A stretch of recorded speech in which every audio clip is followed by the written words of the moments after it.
నడిచినా కూర్చున్నా మోకాళ్ళ నొప్పులు వస్తున్నాయా? ప్రాణ పెయిన్ క్లినిక్ లో అధునాతన చికిత్సతో మోకాళ్ళ నొప్పులు తగ్గించుకోండి. హాయ్ హలో నమస్తే, welcome to #1 news channel in digital మనం టీవీ. నేను మీ లాస్య. ప్రస్తుతం మనతో పాటు స్టూడియోలో ఉన్నారు పొలిటికల్ అనలిస్ట్ అంకంరావు గారు. నమస్కారం అండి. నమస్తే లాస్య గారు. సో ఆంధ్రప్రదేశ్ ఎలక్షన్స్ వాడి వేడిగా జరుగుతున్న సంగతి అందరికీ తెలిసిందే. సో టీడీపీ జనసేన పొత్తు.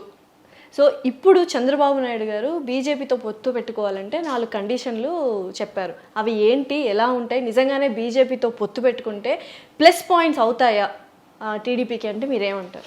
మంచి ప్రశ్న అడిగారు లాస్య గారు. ఈరోజు ఆంధ్ర రాష్ట్ర ప్రజలందరూ కూడా దీని మీద ఉత్కంఠతో ఎదురు చూస్తూ ఉన్నారు.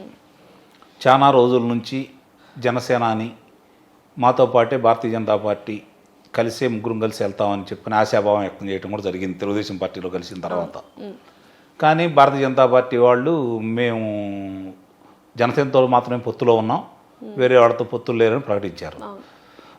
వాళ్ళు ఆ మాట ప్రకటించగానే ఆంధ్ర రాష్ట్ర ప్రజలు ఊపిరి పీల్చుకున్నారు.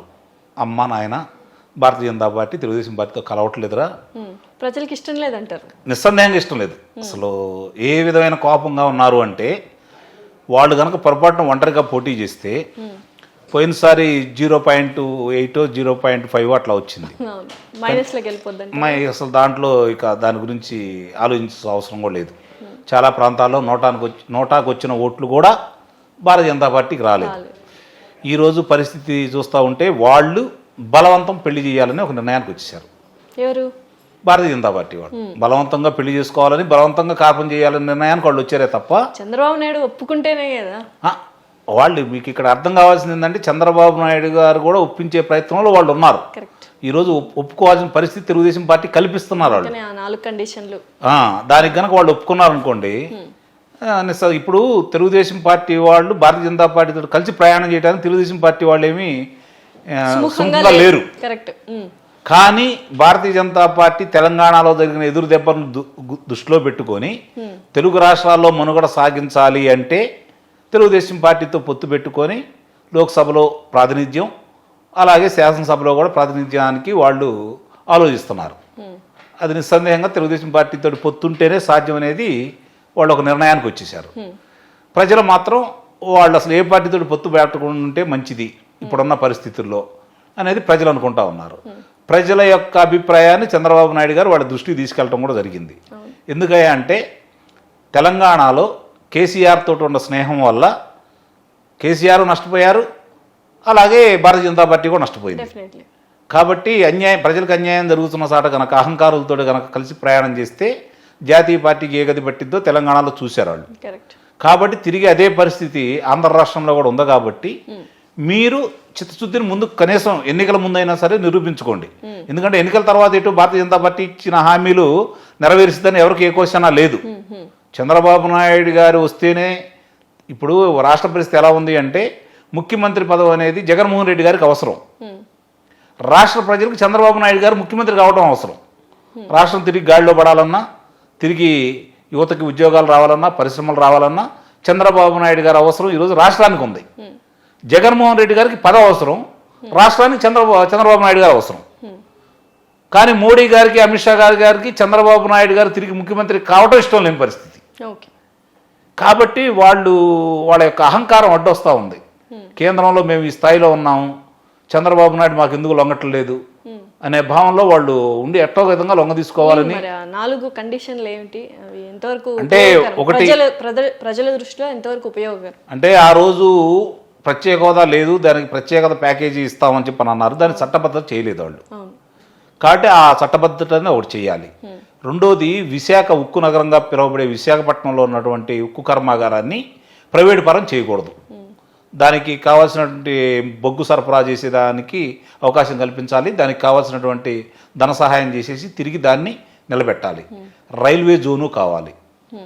పోలవరాన్ని సంపూర్ణంగా చేసే విధంగా జాతీయ ప్రకటించేసి ఆ రోజు ఈయన చెప్పినటువంటి 55,000 కోట్ల రూపాయలు నిధులు సమకూర్చాలి, అందరికీ సమన్యాయం చేయాలి. వీటన్నిటికంటే కూడా జగన్మోహన్ రెడ్డి గారు చేస్తున్నటువంటి అన్యాయాలు, అక్రమాల మీద వాళ్ళు చర్యలు తీసుకొని చూపించాలి. కేసులు ఆల్రెడీ ఉన్నాయి.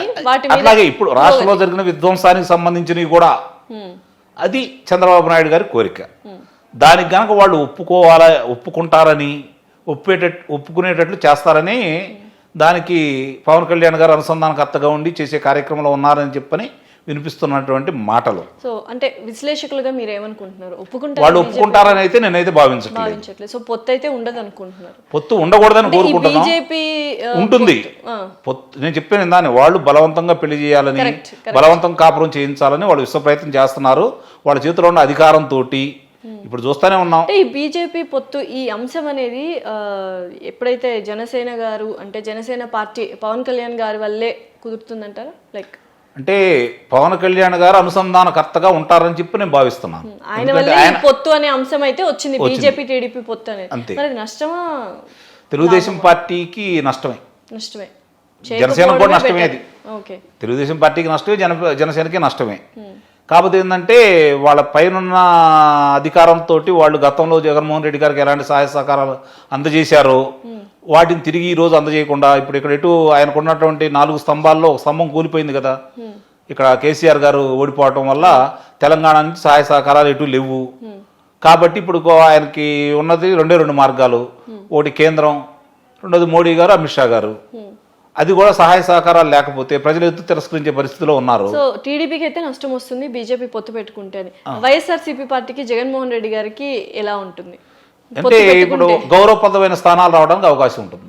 గౌరవప్రదమైన స్థానాలు రావడానికి అయితే అవకాశం ఉంటుంది. సో మరి సర్వేస్ అన్ని అంటే కొంత టగ్ ఆఫ్ వార్ చాలా గట్టిగానే ఉంటుంది. అంటే ఇప్పుడు వచ్చినటువంటి 11 సర్వేలు చూసుకుంటా ఉంటే అందుట్లో 9 సర్వేలు సంపూర్ణంగా తెలుగుదేశం పార్టీ జనసేనకి ఇప్పుడు ఎన్నికలు జరిగితే 120 నుంచి 128 స్థానాల దాకా గెలుస్తారని, అలాగే వైఎస్ఆర్సీపీ పార్టీ వచ్చేసరికి ఒక 25 స్థానాల్లో గెలుస్తుందని, మిగిలిన 22 స్థానాలకు సంబంధించి పోటాపోటీగా జరుగుతుందని, అట్లా చూసుకున్నా కూడా తెలుగుదేశం పార్టీ జనసేనకి 140 స్థానాలు తప్పకుండా వస్తాయి అనేది చాలా స్పష్టంగా ఈరోజు 9 సర్వేలు కూడా ఇచ్చిన మాట వాస్తవం. సో ప్రభావం అయితే ఉంటుందా పొత్తు పెట్టుకుంటే? ఎలక్షన్స్ రిజల్ట్స్ యొక్క ప్రభావం అనేది అంటే మారుతుందంటారా?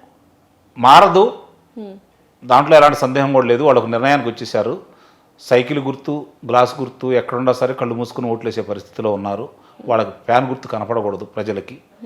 అలాగే భారతీయ జనతా పార్టీ వచ్చిందనుకోండి, ఇప్పుడు తెలుగుదేశం పార్టీ వాళ్ళకి చాలా ఇబ్బంది. ఎందుకంటే వాళ్ళు గెలిపించుకోవాలి వీళ్ళని. ప్రజలు సిద్ధంగా లేరు.